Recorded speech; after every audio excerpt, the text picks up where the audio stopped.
V'daber Adonai el Moshe BeHar Sinai lemor. God spoke to Moses at Mount Sinai, saying the following. That is how our Parsha begins before continuing on with the laws of the sabbatical year. Rashi asks an interesting question. Ma'anyan Shmita etzel Har Sinai. What's the connection of Mount Sinai to Shemitah? Halo kol mitzvot nemru miSinai.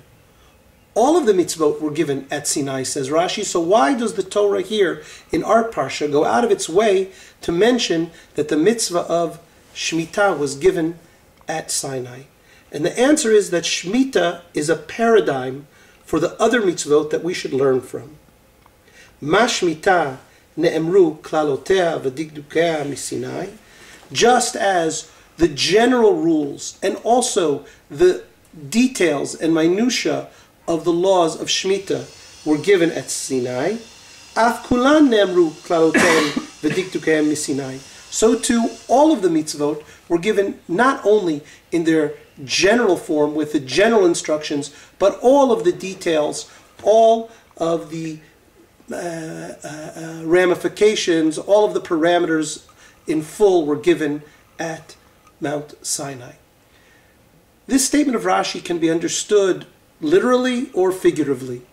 We could take it literally and understand that in fact all of the details that we find in the Talmud, in the Shulchan Aruch, and in all the commentaries, all of those details were given at Mount Sinai, and each generation had the responsibility of maintaining and protecting that grand, explicit, exhaustive tradition throughout the generations.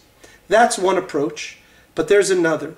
The other approach is to understand this a bit more figuratively, that God didn't give literally, word by word or letter by letter at Mount Sinai to Moshe all of the details that the rabbis later share with us in the Torah Sheba'al Peh.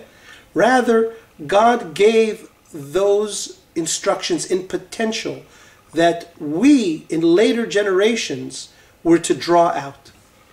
The Eliyahu Zuta, the Midrash Eliyahu Zuta, tells a story that represents this approach to all of the mitzvot being given at Mount Sinai in a very profound way.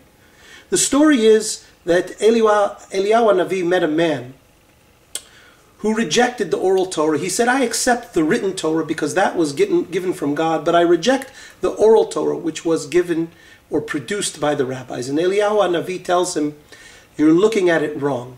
And let me tell you a parable to explain to you how to understand the oral Torah. Eliyahu says there was a king, and that king had two servants. He loved these servants very much, and so he gave each of the servants gifts. He gave each one a great pile of wheat and a great pile of flax.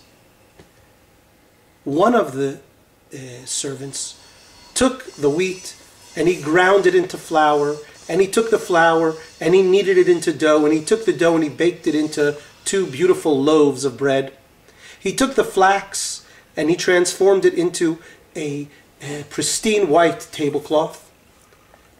The other servant did nothing. Later on, the king came back to see what had become of his two servants, and he saw the beautiful loaves that one of the servants had made from the wheat, placed on a beautiful white tablecloth. And the king, of course, rejoiced with what this servant had done, but was disappointed that the second had only the same pile of flax and the same pile of wheat to show for the gift that he'd been given.